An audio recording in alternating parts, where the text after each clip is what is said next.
altos servicios prestados en la educación y la enseñanza. Muy buenas tardes, Teresa. Muchas gracias por estar con nosotros hoy. Bienvenida. Olá, buenas noites.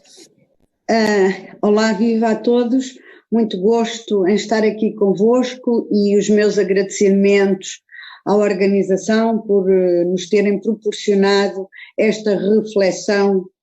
conjunta, num momento em que a situação, como já foi dito pela maioria dos colegas que falaram, é similar em todos os países. As questões associadas à pandemia trouxeram praticamente os mesmos problemas a cada um dos nossos países, salvo que, evidentemente, em situações como estas, se reforçam as desigualdades. E, tal como os países são desiguais, também na sociedade de cada um de nós, as dificuldades de aceder aos bens de primeira necessidade, nos quais incluo os bens da leitura e da escrita e de todas as linguagens artísticas, também aumenta. E, efetivamente, no nosso país, nós estamos a fazer o possível para que isto não se constitua como um momento de retrocesso naquilo que têm sido os nossos esforços para melhorar e capacitar, para ler mais, para ler melhor, para compreender ainda mais, para ter acesso a todos os bens de leitura e escrita. E o desafio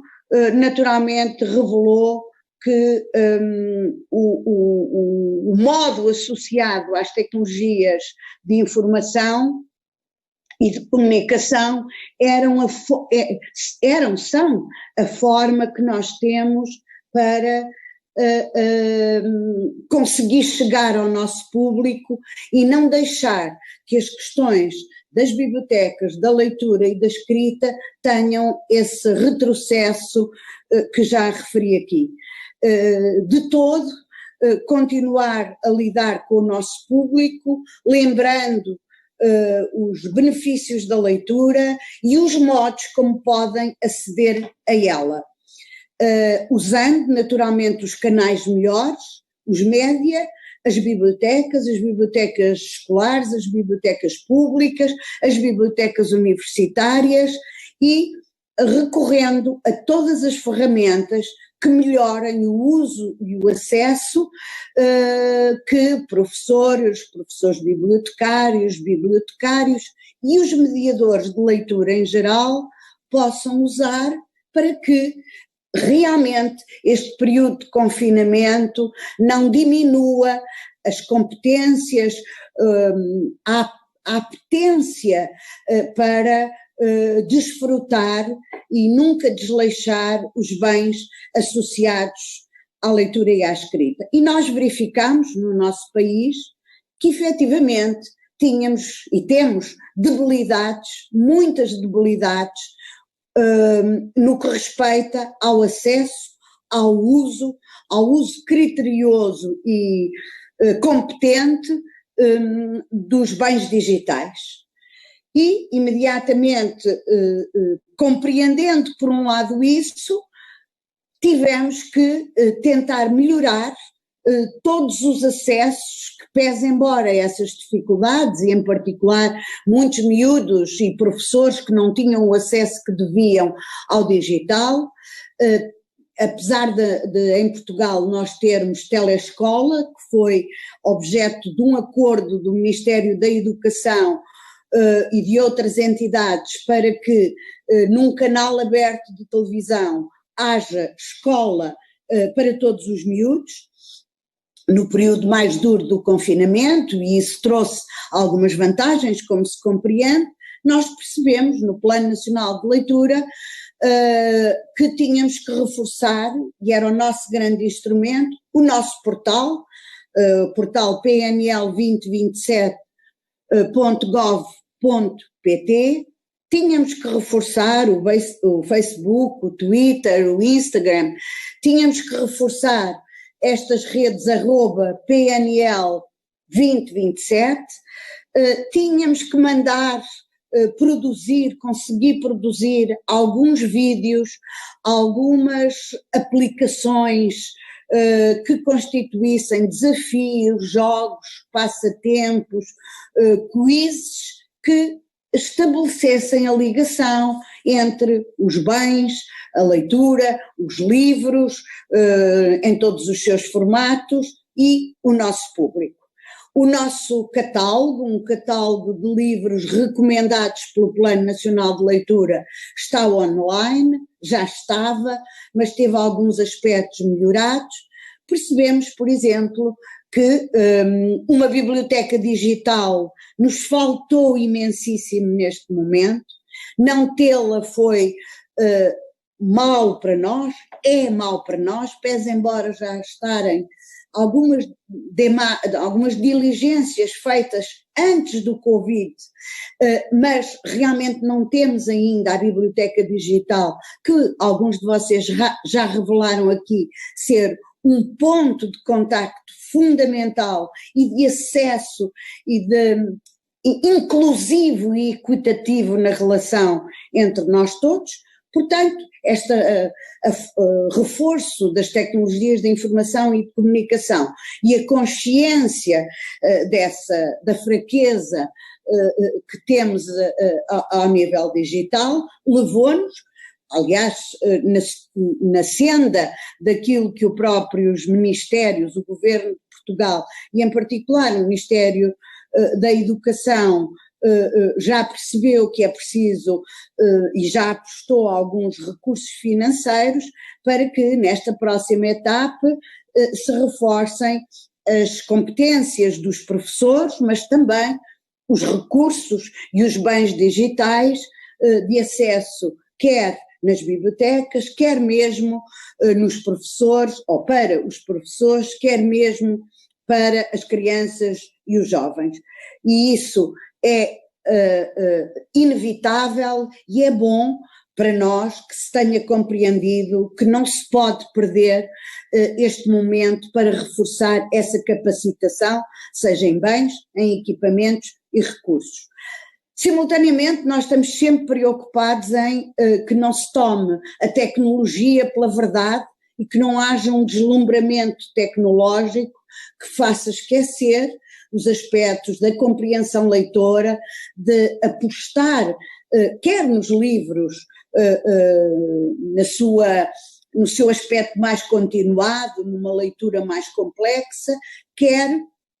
na formação dos mediadores que levam o livro, a leitura e a escrita aos utilizadores. Portanto, queremos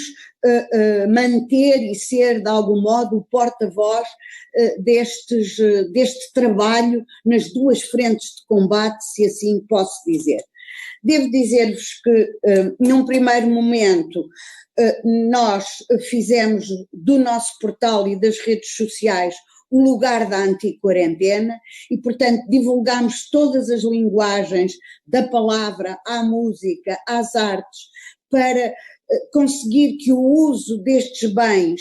em colaboração com todos aqueles, e foram muitos que o fizeram, disponibilizassem o mais possível em ambiente online esses bens. Nós fomos de algum modo um pombo-correio no nosso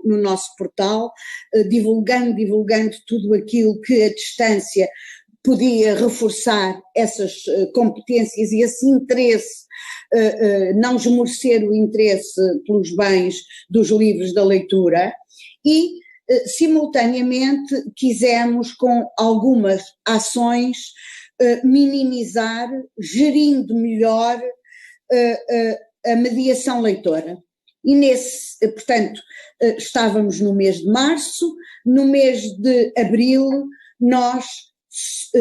imediatamente antes do mês de abril, nós tentámos que esses desafios, jogos, quizzes, ligações com uma ou outra canal aberto, permitisse que através dos telemóveis,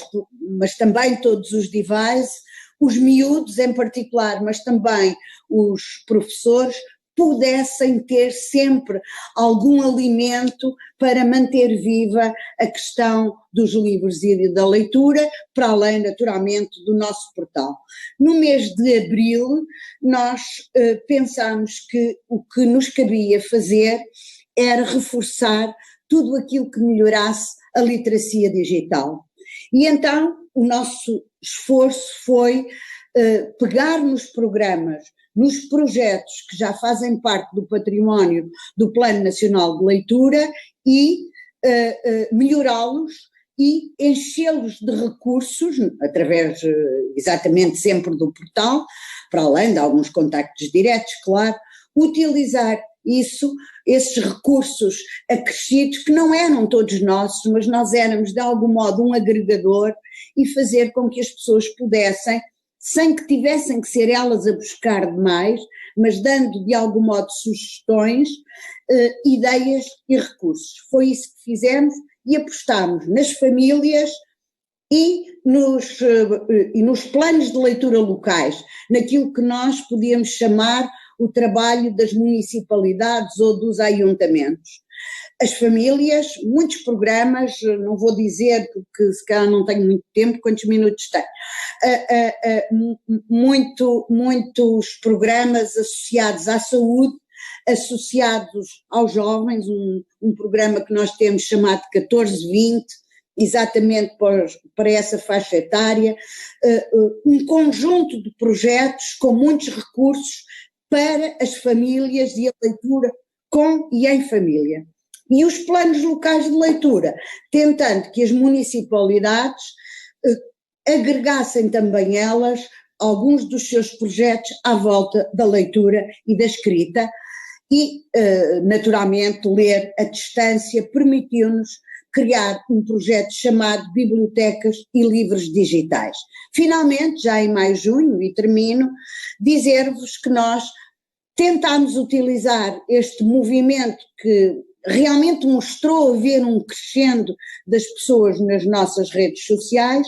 para trabalhar projetos de futuro. Claro que eu estou a dizer isto para além dos eventos, do ler em voz alta, das comemorações do Dia de Portugal, do Dia do Livro, etc. E essa aposta está centrada num conjunto de projetos que digo rapidamente. Uma curadoria de leituras que procura ser uma ligação com todas as outras linguagens, museus, música, etc. Livros acessíveis que correspondem a uma preocupação inclusiva e, portanto, divulgar e ter trabalho com as comunidades no sentido de maior acesso a todas as formas de ler. Uma rede de escolas a ler mais centrada nas escolas, mas da relação das escolas com as comunidades, constituindo-se como rede. Uma chamada leitura fácil dirigida aos adultos, àqueles que não têm tantas habilidades de leitura e que é preciso não esquecer de todo, porque além do mais eles se relacionam com a concepção de leitura em família. Lançámos uma revista digital chamada Entre Ler e finalmente deslocámos a nossa conferência, que é o momento alto da nossa atividade, do meio de convívio social para um meio à distância. Vamos manter a conferência, designamos essa conferência Omnipresença da Leitura, vamos fazê-la no dia 29 de outubro, contamos convosco, vamos fazê-la à distância e esperamos que seja um momento agregador que já configure o pronúncio do convívio com os livros em papel, com as pessoas a poderem se tocar e com uma reflexão que também vai buscar aquilo que hoje aqui foi dito, seguramente para que num futuro próximo nós possamos estar mais preparados para crises como esta que nos atingiu. Obrigada. Muchas gracias, Teresa, y particularmente gracias por la invitación al evento de octubre. Sin duda lo difundiremos. Esperemos que el público que está aquí con nosotros hoy también participe en el Obrigada. evento. Por favor, esperemos que lo difundamos en nuestras redes sociales. Y solo quisiera destacar, Teresa, sobre algunas cosas de las que mencionaste que me parece muy valioso el trabajo que han hecho de articulación entre muy diversos actores, y creo que Portugal tiene una experiencia muy valiosa, el trabajo con otras con las universidades, por ejemplo, que me parece que es una característica ejemplar del Plan Nacional de tu país. Creo que es una cosa que valdría la pena ahondar en el futuro, sobre esta relación en el trabajo del Plan Lector. Y algo que creo que había surgido de